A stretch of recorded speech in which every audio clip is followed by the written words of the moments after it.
नमस्कार। India daily के digital platform पर आप सभी का बहुत बहुत स्वागत है। आपके साथ मैं हूं किरण। बात आज हम करेंगे ब्रिक्स शिखर सम्मेलन की। जी हां, क्योंकि ये बहुत ही महत्वपूर्ण सम्मेलन है आज के दृष्टिकोण से जब देखा जाता है।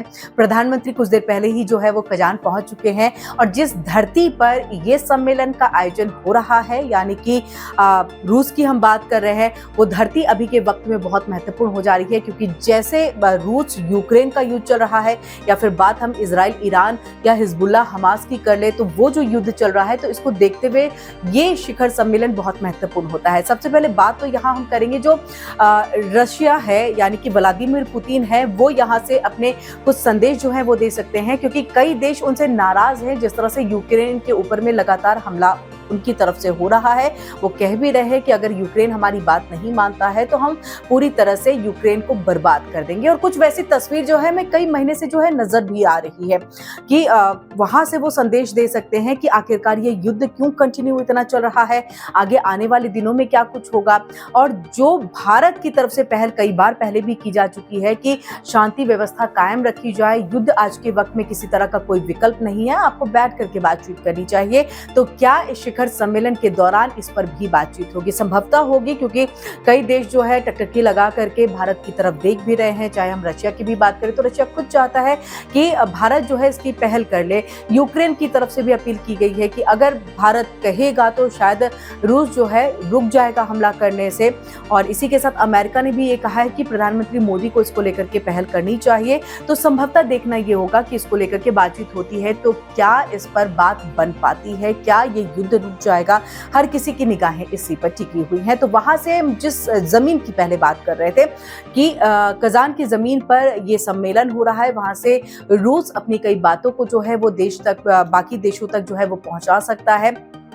इसके साथ आपको बताएं कि कजान जो है धीरे धीरे चाइना जो है वो भी वहां पहुंचने वाले हैं, यानी कि शी जिनपिंग जो है वो पहुंचेंगे। ब्राजील की तरफ से भी प्रतिनिधि जो है वो यहां पर आएंगे। इसके साथ आपको बताएं कि दक्षिण अफ्रीका है, वहां से भी जो है उसमें पार्टिसिपेट किया जा रहा है, वो भी इस सम्मेलन में भाग लेने के लिए पहुंच रहे हैं। इन सब के साथ कई और ऐसे कंट्री हैं जिनको इसमें शामिल किया गया है। और खास तौर से ब्रिक्स शिखर सम्मेलन जो है महत्वपूर्ण एक और कारण से हो जाता है, क्योंकि यहाँ से एक नई करेंसी को बनाने की बात, यानी कि उसको सीधे तौर पे ये कहे कि आरक्षित करने की बात जो है वो सामने आ रही है। जी हाँ, नई करेंसी, आपने सही सुना है। यानी कि जो बात अब तक, यानी कि जो डील अब तक सिर्फ डॉलर में हुआ करती थी, यानी कि अमेरिकी करेंसी पर हुआ करती थी, वो कहीं ना कहीं इस नई करेंसी के आने पर, यानी कि अगर सहमति बन जाती है और इसको फिर आरक्षित कर दिया जाता है और डीलिंग सब इस नई करेंसी के दौरान होता है, तो इसका प्रभाव अमेरिका के डॉलर पर पड़ेगा। यानी कि पुरानी करेंसी जिसमें हम पहले डीलिंग किया करते थे, उन सब के ऊपर जो है असर पड़ने वाला है। इसलिए भी ये ब्रिक्स शिखर सम्मेलन जो है बहुत महत्वपूर्ण हो जाता है, क्योंकि अगर हम दुनिया को देखें तो इसमें सबसे ज्यादा मुद्रा, अगर इसमें चीजें व्यापार होता है तो तकरीबन 90% जो है वो डॉलर के ही जरिए होता है। या फिर हम तेल व्यापार की भी बात कर ले तो 100% जो डीलिंग है वो भी डॉलर के ही जरिए होती है। यानी आप सोच सकते हैं कि अगर नई करेंसी आती है, भारत, रूस, चाइना, जो इन सब के बीच में फिर कुछ डीलिंग होती है, फिर कुछ व्यापार होता है, तो उसका आदान प्रदान, यानी कि उसकी जो भरपाई है, यानी उसके लिए जो पे किया जाएगा वो नई करेंसी के माध्यम से किया जाएगा। तो आप समझ सकते हैं कि इससे फिर डॉलर के ऊपर कितना प्रभाव पड़ेगा और डॉलर की अहमियत कितनी कम हो जाएगी। जो हम लगातार कहते हैं कि रुपए की अभी वैल्यू डॉलर के मुकाबले कितनी है, तो वो वहां पर डॉलर जो है उसकी वैल्यू जो है वो कम हो जाएगी पूरी दुनिया में, और खासतौर से इस नई करेंसी पर अगर सबकी सहमति बन जाती है।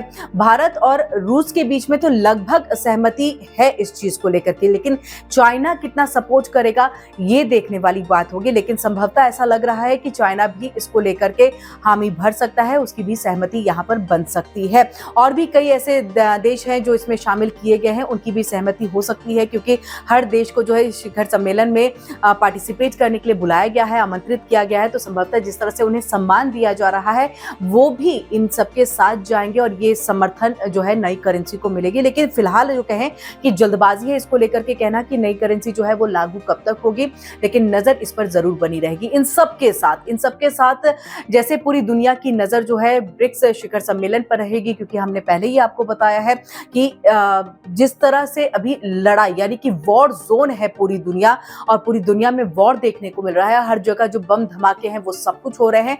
इसको लेकर के भारत के प्रधानमंत्री नरेंद्र मोदी की तरफ से क्या कुछ पहल की जाती है। इससे पहले आपको बताया कि 2 मुलाकात और जो है वो व्लादिमीर पुतिन के साथ प्रधानमंत्री की हो चुकी है। जेलेंस्की के साथ जो है तकरीबन 4 बार ये मुलाकात हो चुकी है।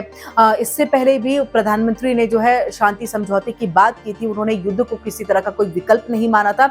कई बार इस तरह से जो बातें हैं वो हुई है, और ऐसा कहा जा रहा है कि एक राउंड मीटिंग जो है लगभग तय हो चुकी है। अब दूसरे राउंड की मीटिंग में देखते हैं कि ये होता क्या है, और आज जब इसकी शुरुआत होगी तो इसको लेकर के क्या कुछ बातचीत निकल करके सामने आती है। और ये संभावना भी जताई जा रही है कि कई देशों के साथ भारत का द्विपक्षीय जो वार्ता है वो भी यहाँ पर हो सकता है, यानी कि द्विपक्षीय बातचीत हो सकती है। इन सब के साथ एक बड़ी खबर ये है कि चाइना के राष्ट्रपति शी जिनपिंग के साथ मुलाकात उनकी तब होने जा रही है, यानी कि प्रधानमंत्री के साथ मुलाकात तब होगी जब हमने चीन और भारत के बीच जो एक विवाद, सिर्फ एक नहीं कहेंगे, विवाद तो वैसे कई सारे हैं, लेकिन खास तौर से गलवान घाटी को लेकर के जो विवाद था वो थोड़ा थमता हुआ नजर आ रहा है।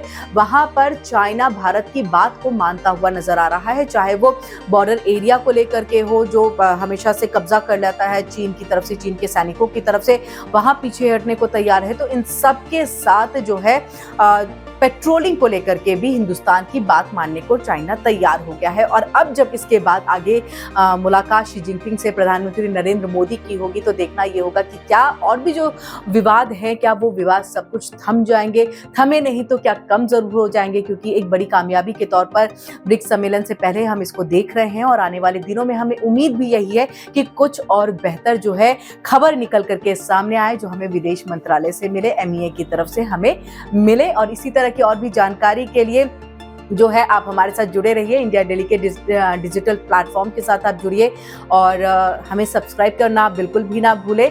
और इसी के साथ आप लाइक करें। अगर कुछ आपके सजेशंस हैं, कुछ बातें हैं जो आप कहना चाहते हैं, अब वो आप हमारे वीडियो सेक्शन पर आकर के कह सकते हैं, ताकि नेक्स्ट जो भी मैं वीडियो बनाऊं उस पर मैं आपसे उस चीज को लेकर के चर्चा कर सकूं, बातचीत कर सकूं। लेकिन फिलहाल मेरे जाने का वक्त हो गया है। बहुत बहुत शुक्रिया मुझसे यहाँ पर जुड़ने के लिए और इतने पेशेंस के साथ सुनने के लिए। धन्यवाद। Thank you.